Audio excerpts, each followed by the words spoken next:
We're going to talk live with a motorcycle rider out on the road, making his way to Jacksonville. Jimmy Blurlight joins us now. Now, this man was star of the Speed Channel, right? He is. A lot of folks know who he is. His name is Dennis Gage. Hello for Jacksonville, Dennis, right now. You're in Register, Georgia, right outside of Savannah. I know you are riding more than 1,000 miles to come here for Riding into History, the big biker event this Saturday. Why make such a long trip? Early morning, Gage residence, day one. We've got 1,000 miles to ride. We're heading down to Riding into History. I think it's the best motorcycle concours in the country. We woke up this morning. It's a beautiful day at my home in Evansville, Indiana. We could be rushing through it on a modern motorcycle, and riding these old vintage bikes, every single gear change requires thought. These are just old bikes. These are my old bikes. I'm the wrench on them. I'm the one that got them ready to go. Any one of these die, we're just leaving them. Hell or high water, we're rolling into St. Augustine by 6:30 on Friday night.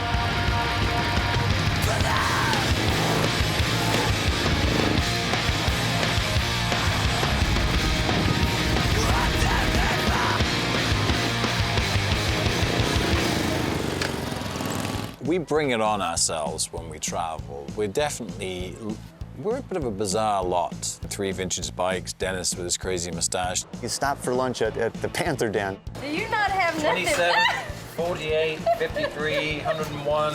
The waitresses were just hilarious. Ooh, you can read. They weren't going to take any crap from anybody. That's the type of service you can't get very often. Catherine, smile. Most restaurants are too afraid to belt the customers, you know? I don't think I would not mess with this woman. I like that. Ouch. Nice. You get it? Yes. These ladies have been slinging slot for 25 years, and they've just still got this smile on their face. Beautiful waitresses. Have a good day. Come back and see us. Bye. Y'all have a good day. Go on now. But then I provided the entertainment after lunch. Dennis hops on his R60, kickstarts the motorcycle, whoops it off the center stand in one beautiful fluid motion. Whoops, the bike slips into gear. Bam! I mean, he was about this close to plowing Ben. Ben, with his lightning cat reflexes, gets out of the way. Dennis pulls on the clutch, saves the moment. Here, did you get that? It's always good, you know, quick on the clutch and the brake, and I got it stopped. That was wild.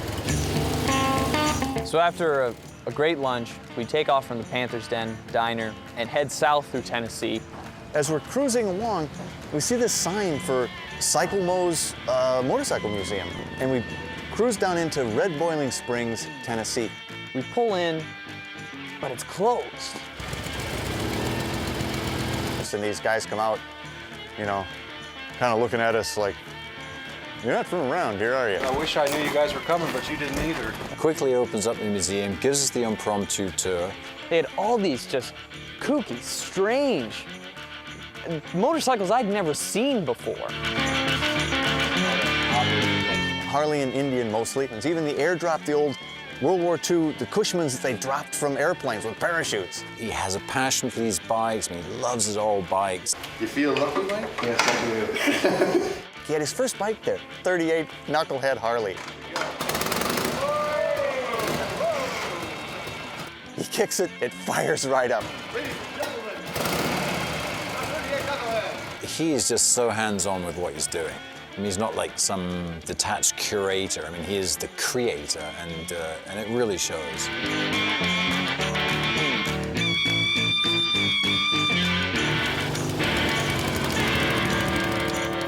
Right when we left Cycle Motors, we picked up 151, Little Back Tennessee Road, and it just was a little piece of heaven.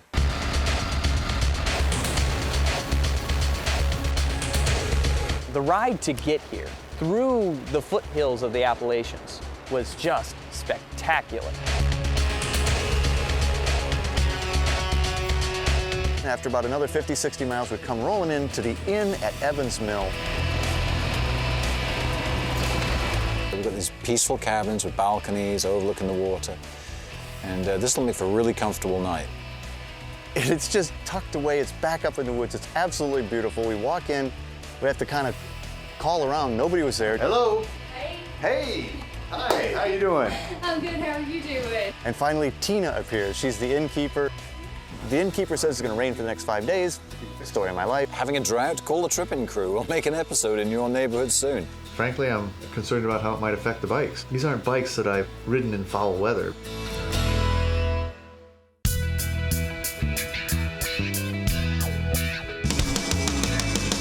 It's day 2. Pretty much everyone who talked to us, the first thing they said was, well, are you ready for what is to come?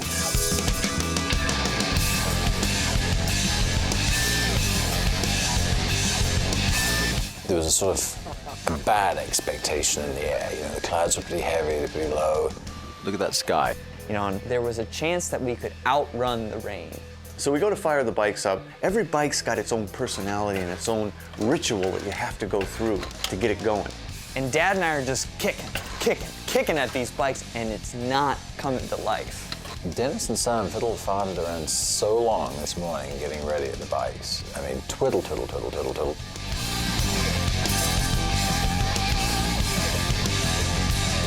And we took off from the inn at Evans Mill.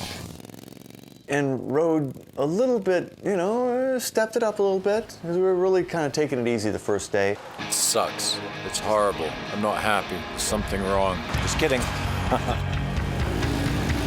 The fun of it is riding. You know, no one's pulled up to us and said, by the way, that spark plug cap's not original. It's like, wow, you're riding those old things. And all of Dennis's bikes are like that. You know, he's not going to be sitting in his garage polishing when he's free. He's going to be out riding, and that's what we're doing. Do you want to ride? Today, we took on the Appalachian Mountains. Just perfect corners. I mean, they really make the road so smooth and nice here. You know, they're wide enough, they're banked enough. I'm chasing the sun. These roads through Tennessee, South Carolina, you can't do better than that, and it's in most people's backyard. We were riding up into the 70s today on some roads that, you know, you needed to respect.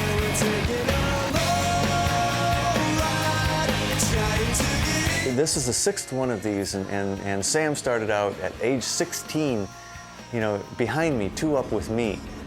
But what's interesting is I throw him on this 40-year-old bike, and I don't think twice about it. We thrust him into so many different environments. I don't think it's easy to jump on a vintage bike and go barreling over 1,000 miles across America with traffic and stopping and starting and hills and all the turning around we do, carrying a camera on the back of the bike. I led today. I led the way, and I pushed the pace. I was just envisaging Dennis hammering past, arms waving, whoa, slow down. But he didn't. He actually stayed behind, and he let Sam take point and run fast, which was awesome. The cool thing about old motorcycles, when you're going 50 miles an hour, it feels like you're going 70. We were going 70. Felt like we were going 100 miles an hour. That was a lot of fun. That was good. We stopped for lunch in Spring City, Tennessee. Momo's barbecue. I thought, Dennis will like that. Hey, we're in Tennessee, you gotta have barbecue, man. Barbecue. We scarfed down all this barbecue and went to burn up some more miles. We're taking a ride.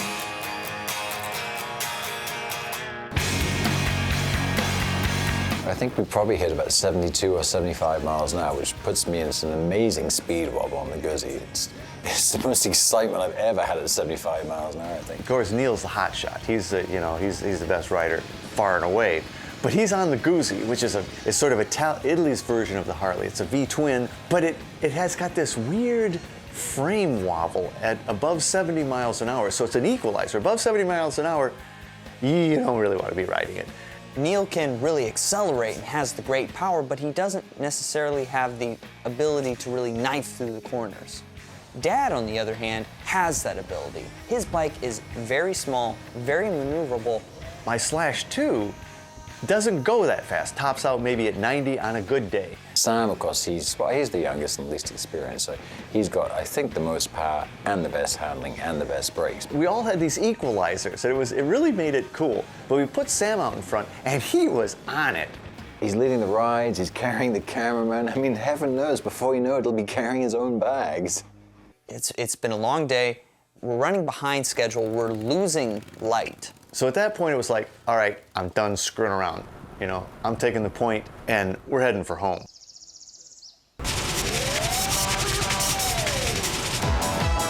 The last 40 miles, yeah, it was definitely beer 30, I think, because the hammer was down and it was game on. I was actually really surprised.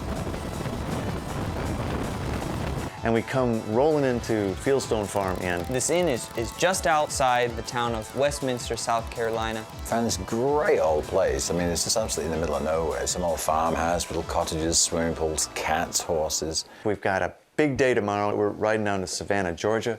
We're going to stay at the President's Quarters, a historic inn down there. And in the end, we did outrun the rain. I don't want to have to ride the R75/5 in the rain.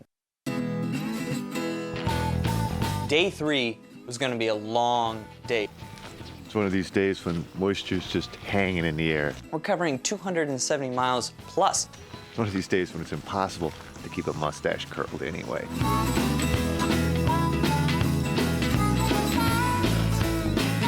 We didn't actually stay inside the big mansion. Neale was thrown into the love shack. I was in the honeymoon suite.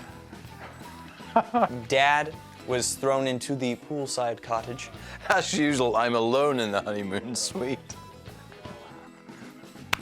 And I was put into the log cabin. Sammy was a little bit slow today. He had a rough night, something about a donkey, I don't know.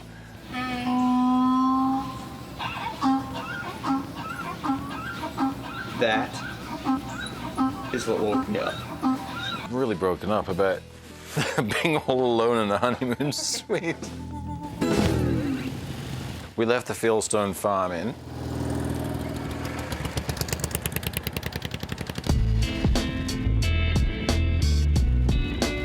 Like all of our trips, we don't go into the big cities a lot. We're going through the countryside of America. This is a lot different to do in Trippin in Europe. Everything we do is a little bit easier here. We don't have to deal with European restaurants closing for lunch at 2 o'clock. You know, we can be a bit late. And we actually rolled till about 1:30. We hadn't eaten, and we were getting kind of hungry. We stopped in Evans, Georgia. So anyway, here we go, the Evans Diner. Somebody recognized Dennis, and that's it, it's all over. And I've grown up with this. You know, some guy will come strutting up and he'll say, "Are you Dennis Gage?" Well, yes, I am. I am Dennis Gage. Hey, how you doing? You know, is there anything I can do for you? You know, with lots of hand gestures and all that stuff. It's kind of cool to be a fly on the wall, you know, traveling with this celebrity. We're like a traveling circus, and the diner was just, you know, off we went again. This is great. I could go with you guys. This is fun. We created a bit of a stir, and of course Neale creates a stir wherever he goes. He's a chick magnet, what can I say? He forms a bond with most of the waitresses. Ladies, this is PG-13. We have to pretend, all right? Quiet afternoon at the Evans Diner, and you know, us lot come waltzing in, you know. A little bit of bliss. Before Dennis gets back, he steals the show, right? So we roll on.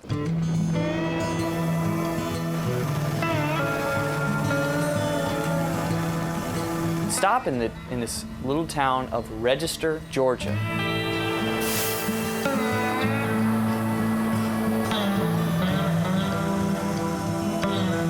And this was clearly a once-was town. It was almost a ghost town. And the other thing that we had to keep track of was at 5:35, I had a live phone-in interview with a television station in Jacksonville, Florida, promoting the Riding into History Concours, which, if you recall, is why we're doing this whole crazy thing. Dennis is on the phone right now. Hello for Jacksonville, Dennis. Right now, you're in Register, Georgia, right outside of Savannah. So we do the phone interview. Then basically we jumped back on the bikes and decided we'll hightail it down to Savannah. But man, when we hit that interstate, we were riding into a black cloud. We dived under a cover, found ourselves the usual bridge. We had a great little moment today. We're under the bridge, it's pouring down with rain, and my youngest calls in on the cell phone. Say hi to all the Trippin people. Okay. Hi. So yeah, that was just a really cool moment for me today. See you, peeps.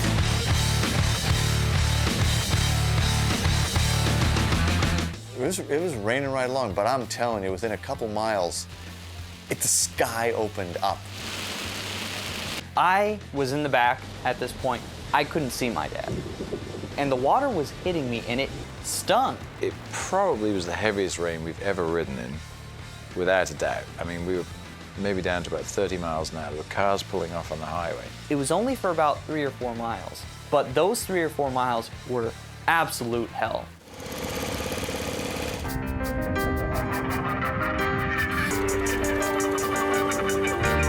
We come riding into, we're almost dry by now. We come riding into Savannah. We headed down to the waterfront, all cobblestone, very European. We decide, hey, let's throw the cameraman on the back of Sam. I got Ben on the back, and I'm staring at this stuff, and I'm like, I can't do this right now. He rode Ben on some of the worst cobblestones that we have ever ridden on. It was just all over the place. My bike is flying, Ben is just like grabbing at me any way he can to hold on. So Sam's taking my job now, riding the camera on the back. I'm all hurt. And now he gets the girls. I set him up, teach him everything I know. I'm just gonna go cry over here. Yeah, it's not bad. It's not bad. Yeah. We stopped goofing around and finally decided that we need to find our place that we're staying at.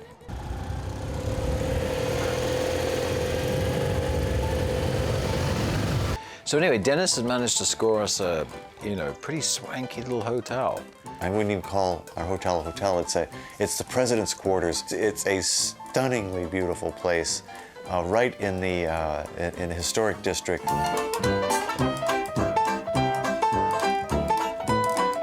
Lovely young lady behind the counter who's just completely come in and destroy her life, filming in rooms, motorcycle crap everywhere, bikes in the courtyard. We're close to 800 miles into the trip already. It's going to be the end of this ride, but then the beginning of the event. Tomorrow we go to St. Augustine. We have a bit of a schedule to adhere to tomorrow, so that should get Dennis's, that'll get his tighty whities all bound around by the time 11 o'clock rolls around with us lot.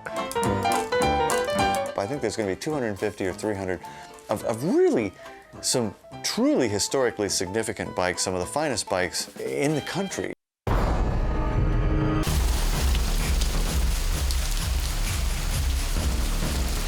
It's not just raining, it's pouring. We always set a goal to be on the road at 9 o'clock. It had to be somewhat precisely timed. We were trying to catch a 1:15 ferry, because waiting on the other side of that, we were going to be met by an entourage of vintage bikes coming up from riding into history to escort us down to St. Augustine. We couldn't even get out to load the van up, so we sat around eating little fruit soufflés and drinking coffee. Just the rough biker lifestyle. We're gonna go down to the tea room and cause a ruckus later. I mean, real bikers do eat strawberries and soufflé for breakfast. And of course, there's that magical moment when we first go out. Are these things gonna start? Is it gonna start? I don't know, man. Are you a gambling man? This was the true test. They've ridden through the rain, they've been in the rain, now they've had a whole night in the bloody rain.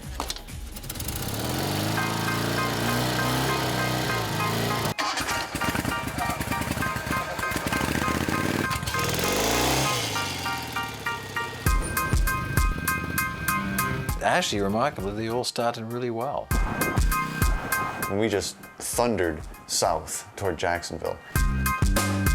All of a sudden, here we are, smack bang in the middle of modern life, barreling towards Jacksonville. We've always said, well, you don't want to go much faster on these bikes because of the brakes and everything. Well, frankly, at this point, we really couldn't go much faster.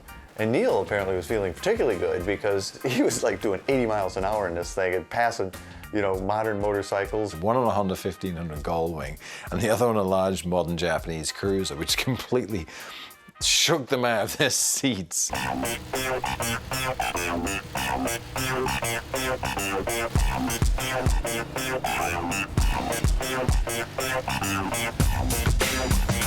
We went 131 miles without stopping. We did it in about 2 hours. Just about ran the tanks dry. Missed the ferry by 3 minutes. It's not a big deal. It's going to be back in 15 minutes. The ferry does come. We board it, cross the river.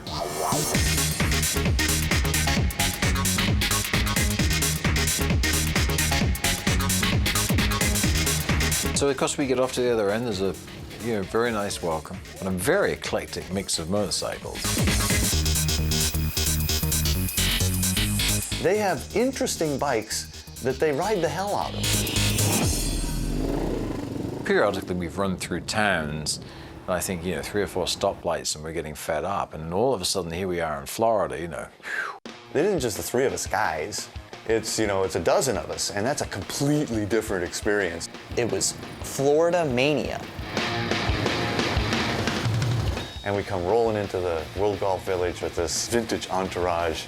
We're here at the Riding into History Concours. This was our goal. The quality of the work here and the attention to detail, it's off the charts. It's been a hard 4 days, so this is kind of a nice way to end it. Classic motorcycles are very alive and well. I mean, this is a phenomenal turnout. People are rediscovering these bikes. Frankly, a lot of them are really affordable. Not some of the ones here, of course, because these are some really, really fine bikes. But the ones that we rode down, the old toaster tank, the little Slash 2 and Mother Goose, the Guzzi V7. I think a lot of people have an idea that these things are stationary, they don't move, it's a closed crowd, and that's just not the truth at all. A lot of these bikes get ridden, these bikes get raced. Yeah, I mean, vintage motorcycling is very active, especially as proved by us. We rode them here 1,000 miles in 4 days. We're going to talk live with a motorcycle rider out on the road making his way to Jacksonville. Jeannie Bayly joins us now. This man was the star of the Speed Channel, right? He is. A lot of folks know who he is. His name is Dennis Gage. Hello for Jacksonville, Dennis. Right now, you're in registered Georgia, right outside of Savannah. I know you are riding more than 1,000 miles to come here for Riding into History, the big biker event this Saturday. Why make such a long trip?